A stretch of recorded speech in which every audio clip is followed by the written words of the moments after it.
அதாவது உங்களோட குழப்பங்களை கொண்டு உங்களோட மாவட்டத்தில் வச்சுக்கொள்ளுங்க, அவங்களோட வீட்டுக்குள்ள வச்சுக்கொள்ளுங்க, அல்ல உங்களோட வீட்டுக்குள்ள வச்சுக்கொள்ளுங்க.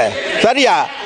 ஒன்று ஒன்று ஒன்று நான் சொல்லவா, இது வந்து எந்த டைம் இதை வந்து டிஸ்டர்ப் பண்ண வேணா, உட்காருங்க. சரியோ? சரியா? அதனால சபாநாயகர் அவர்களே අරයා පොඩ බැඳලා දාන්න මේ කතානායකතුමනි ලණුවක් දාලා. හරි අනේ යනවා යන්න ඕයි තම්සේ. හරි හරි நீல அதாவது அந்த சரியா ගරු මන්ත්‍රීතුමා තප්පර 30ක් කාලයක් ගන්න. අයි තප්පර 30ක් පොයින්ට් ඕෆ් ඕඩර් එකේ තියෙන විනාඩියක්. හරි මට කියන්න දැන් 2021 අපේ DCC මීටින් එකක් තිබ්බා 31 වෙනිදා. 2021 මගේ ෆෝන් එක ට්‍රැක් කරලා 2021 23 වෙනිදා අපේ සභානායකතුමා ලියුමක් දීලා තියෙනවා. கருத்துக்களை தெரிவித்த அனைவருக்கும் எனது மனமார்ந்த நன்றியை நான் முதலில் தெரிவித்துக் கொள்கின்றேன். இன்று காலையிலிருந்து நாங்கள் தேடி பார்க்கின்ற போது பல உறுப்பினர்கள் பேசினார்கள். பல உறுப்பினர்களை எடுத்து பார்க்கின்ற பொழுது அவர்கள் அனைவராலும் முன்வைக்கப்படுகின்ற கருத்துக்களை நாங்கள் மிகவும் நல்ல முறையில் அவதானித்தவனாக ஒவ்வொரு பிரச்சனைகளுக்கும் எதிர்வரும் காலங்களிலே நாங்கள் இவைகளை கண்டு தீர்வினை வழங்குவதற்கு ஏதுவான நடவடிக்கை எடுக்கிறேன். அதே போன்று விசேடமாக இன்றைக்கு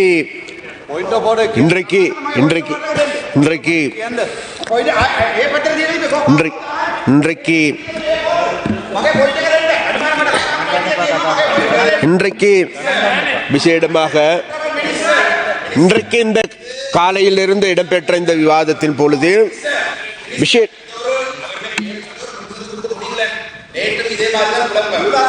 அதாவது உங்களோட குழப்பங்களை கொண்டு உங்களோட மாவட்டத்தில் வச்சுக்கொள்ளுங்க, அவங்களோட வீட்டுக்குள்ள வச்சுக்கொள்ளுங்க, அல்ல உங்களோட வீட்டுக்குள்ள வச்சுக்கொள்ளுங்க. சரியா? ஒன்று ஒன்று ஒன்று நான் சொல்லவா, இது வந்து எந்த டைம் இதை வந்து டிஸ்டர்ப் பண்ண வேணா, உட்காருங்க. சரியோ? சரியா? அதனால சபாநாயகர் அவர்களே අරයා පොඩ බැඳලා දාන්න මේ කතානායකතුමනි ලණුවක් දාලා. හරි අනේ යනවා යන්න ඕයි තම්සේ.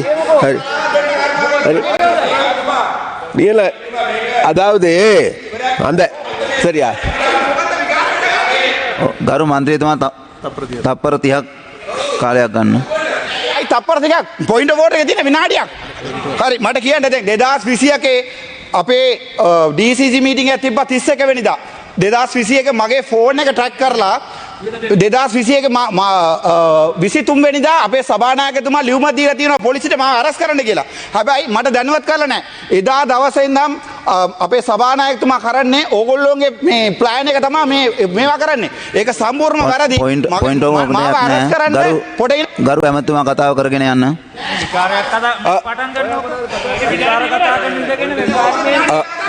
கௌரவ உறுப்பினர்களே, இன்று காலையிலிருந்தே இடம்பெற்ற இந்த விவாதம் நல்ல முறையில் இடம்பெற்று சொல்கின்றது. அப்ப நல்ல முறையில் இடம்பெற்று செல்லுகின்ற போது இப்பொழுது எங்களுக்கு காணக்கூடியதாக இருக்கின்றது, இதில் வந்து அந்த என்னமோ அந்த சிவன் பூசையில கரடி பூந்த மாதிரி ஒரு சில கரடிகள் பூந்து விளையாடுவதையும் காணக்கூடியதாக இருக்கின்றது. அப்ப அதனால வேண்டி விசேடமாக நாங்கள் ஒரு விடயத்தை சொல்ல வேண்டும் என்று கேட்டால், இன்றைக்கு காலையிலிருந்து இடம்பெற்ற விசேடமாக கௌரவ ஜிஜி பொன்னம்பலத்தை எடுத்துக்கொண்டாலும் சரி, அவர்கள் இந்த அமைச்சு சுடற்பிலாக உரையாடுகின்ற போது நல்ல யோசனைகள் முன்வைத்தார். அதே போன்று இங்கே திலீப் வேதாராய்ச்சி எடுத்துக்கொண்டாலும் சரி, எதிர்கட்சியில் இருக்கின்ற ஏனைய உறுப்பினர்கள் எடுத்துக்கொண்டாலும் சரி, எங்களுடைய ஆளும் கட்சி உறுப்பினர்கள் எடுத்துக்கொண்டாலும் சரி, விசேடமாக மட்டக்களப்பை சார்ந்த உறுப்பினர்கள் எடுத்துக்கொண்டாலும் ஒருவரை தவிர மற்றவர்கள் எல்லோருமே மிகவும் நல்ல ஆணித்தரமான கருத்துக்களை முன்வைத்திருக்கிறார்கள். அந்த கருத்துக்களில் இருந்து ஒரு விடயம் தெரிகின்றது, கடைசியாக பேசிய எங்களுக்கு எல்லோருக்கும் ஆக்டர் அப்புவாமி என்கின்ற ஒரு எம்பி பேசினார். அவர் பேசுகின்ற பொழுது எங்களுக்கு எல்லோருக்கும் காலையிலிருந்து நான் பார்த்து கொண்டிருந்தேன். காலையிலிருந்து அவர் இதில் கலந்து கொள்ளவில்லை, காலையிலிருந்து இருக்கவில்லை. மாலை இப்பொழுதுதான் வந்தார். வந்தவுடன் ஏதோ இரவு முழுவதும் தூங்கி முழித்தவன் போன்று பேசிக்கொண்டு ஓடுகின்ற ஒரு போக்கு இருக்குது. ஏனென்றால் காலையிலிருந்து நாங்கள் பார்க்கின்ற பொழுது இந்த விவாதம் இடம்பெறுகின்ற பொழுது, இந்த விவாதத்தில் கருத்துக்கள் வருகின்ற பொழுது, அந்த கருத்துக்கள் தொடர்பாக எதிர்வினையாற்றிய சம்பந்தமாக எங்களுடைய பாராளுமன்ற உறுப்பினர்கள் அவைகளுக்கு பதில் வழங்கினார். அவ்வாறு வழங்கி இருக்கின்ற போது மறுபடியும் அதே வார்த்தைகளையும் அதே குற்றச்சாட்டுக்களையே வெறுமனே முன்வைக்கின்ற நபர்களாகவே இன்றைக்கு விசேடமாக அந்த எதிர்க்கட்சியை சார்ந்த உறுப்பினர்கள் இருக்கின்றார்கள். அதனால் நான் ஒரு விடயத்தை சொல்ல வேண்டும் இந்த இடத்தில். என்னவென்றால், விசேடமாக நான் இன்றைக்கு இந்த அமைச்சை பொறுப்பேற்று இன்றைக்கு 4 மாதங்கள் தான் ஆகுகின்றது கௌரவ உறுப்பினர் அப்படி. ஆனால் இப்பொழுது இந்த அமைச்சு இந்த பாராளுமன்ற உறுப்பினர்கள் பேசுவதை பார்க்கின்ற பொழுது என்னமோ கடந்த காலம் முழுவதும் நாங்கள் தான் இதில் ஆட்சி பீடத்தில் இருந்தது போன்றும், நாங்கள் தான் இந்த மீன்பிடி அமைச்சை செய்தது போன்றும் இவர்களால் எங்கள் மீது குற்றச்சாட்டுகள் முன்வைக்கப்படும். அதனால் அது தொடர்பாக நான் அலட்டிக் கொள்ள போவதில்லை. என்னால் ஒரு கதையும் சொல்வேன்னா, தூற்றார் தூற்றட்டும் போற்றுவோர் போற்றட்டும், நான் செல்லும் வழி நேர்வழியாகட்டும் என்ற சித்தாந்தத்தின் அடிப்படையில் எனக்கு நம்பிக்கை இருக்கின்றது. இவர்கள் என்ன கேடு கட்டு என்னத்தை சத்தம் போட்டாலும் கூட விசேடமாக இன்றைக்கு மீனவர்களுடைய பிரச்சனை சம்பந்தமாக, கடல் தொழிலாளர்களுடைய பிரச்சனை சம்பந்தமாக, அது வடக்கா கிழக்கா தெற்கா என்றல்ல, அதாவது மீனவர்கள்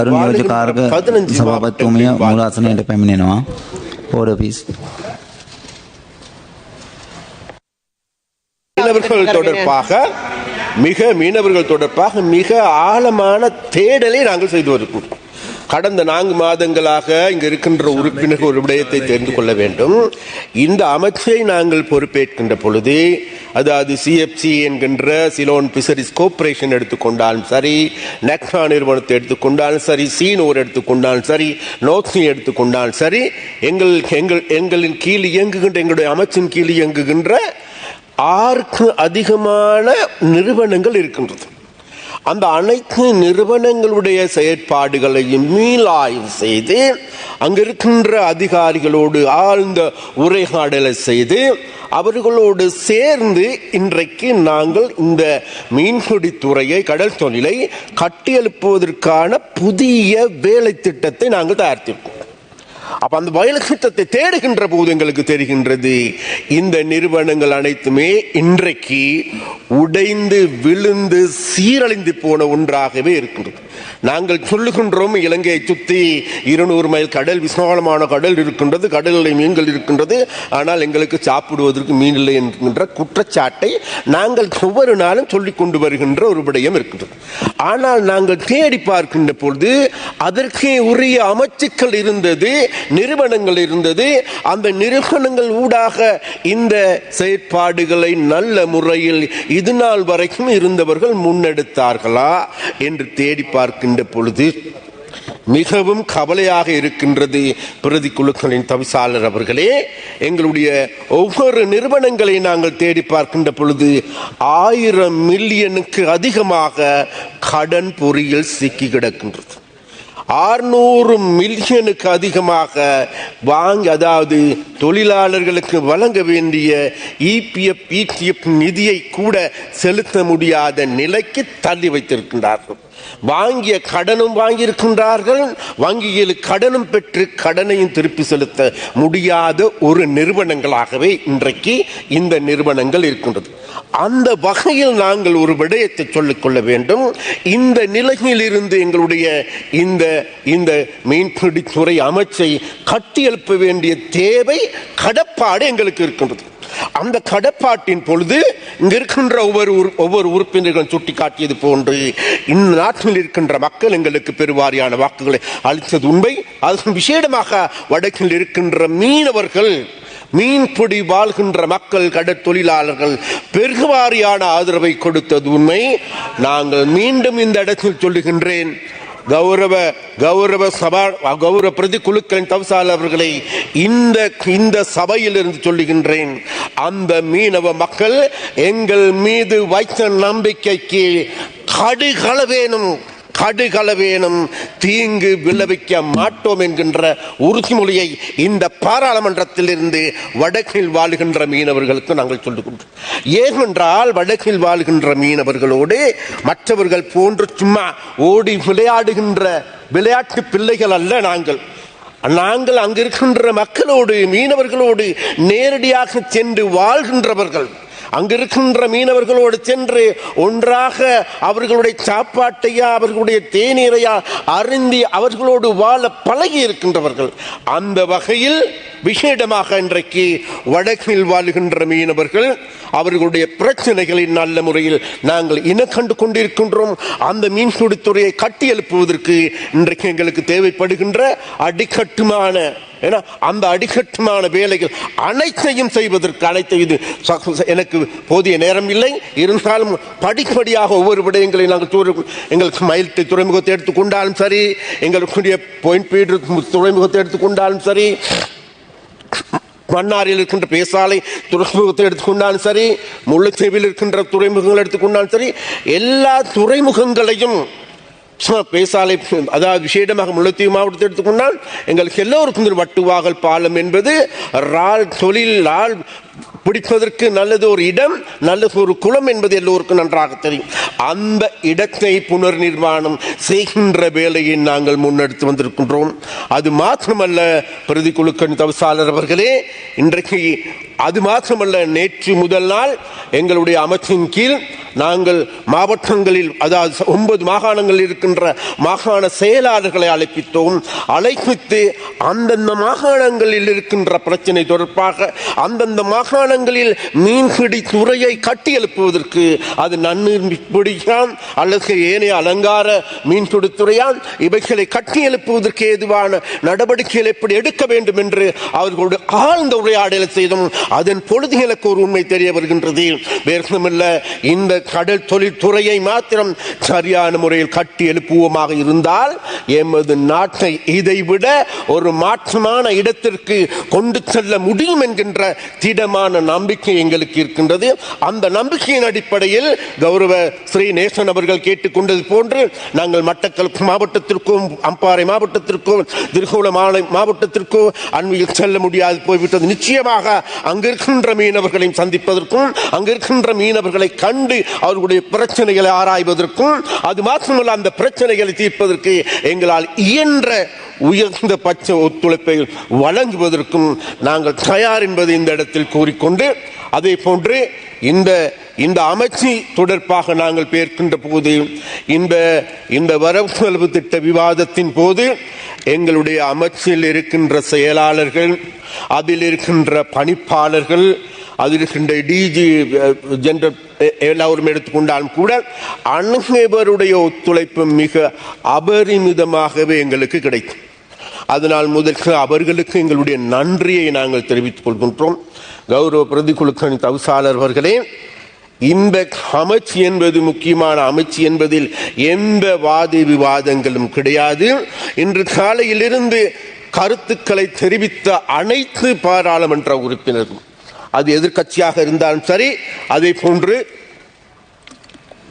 எதிர்க்கட்சியாக இருந்தாலும் சரி, ஆளும் கட்சியாக இருந்தாலும் சரி, அனைவரும் உண்மையிலேயே மிகவும் ஆணித்தரமான நல்ல கருத்துக்களை வழங்கியிருக்கின்றார்கள், நல்ல ஆலோசனைகளையும் வழங்கியிருக்கிறார்கள்.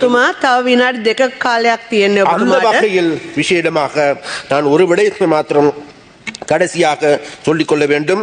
விசேடமாக இன்றைக்கு இந்த இதுகளை நாங்கள் பற்றி பேசுகின்ற போது ஒரு சில இவர்கள் சொன்னார்கள், அதாவது இன்றைக்கு நாங்கள் நிதி ஒதுக்கீடு செய்கின்ற பொழுது எரிபொருளுக்கான நிதி கிடைக்கவில்லை, படகுகளுக்கு கிடைக்கவில்லை.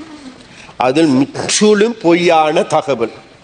எங்களுடைய அறிக்கையின்படி கடந்த காலங்களில் மாத்திரம் நாங்கள் அதாவது 31,000 143 படகுகள் பல்லின படகுகள் பதிவாகி இருக்கின்றது.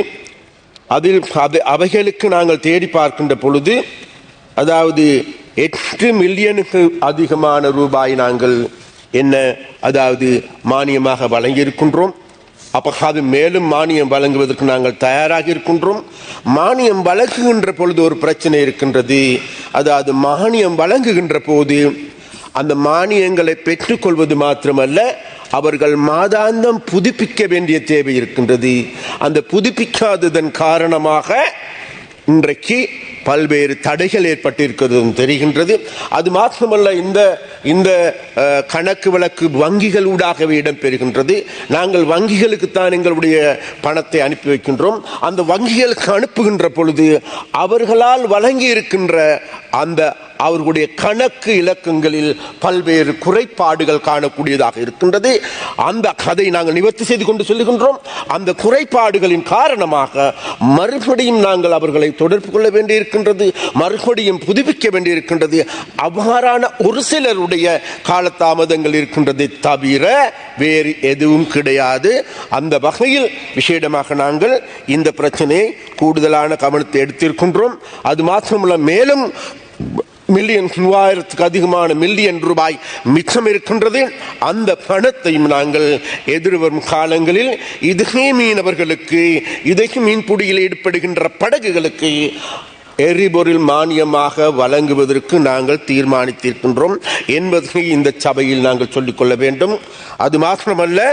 அது மாத்திரமல்ல கௌரவ பிரதிகுலுக்களின் தவிசாளர் அவர்களே, இன்றைக்கு எங்களுக்கு நன்றாக ஒரு விடயம் மாத்திரம் தெரிகின்றது என்னவென்றால், விசேடமாக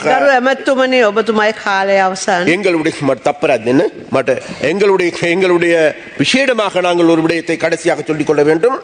இந்த அமைச்சில் விசேடமாக இந்த நடவடிக்கைகளை முன்னெடுப்பதற்கு எங்களுடைய செயலாளர், அதே போன்று எங்களுடைய பணிப்பாளர்கள், எங்களுடைய இயக்குநர்கள் அனைவருடைய ஒத்துழைப்பு, விசேடமாக எங்களுடைய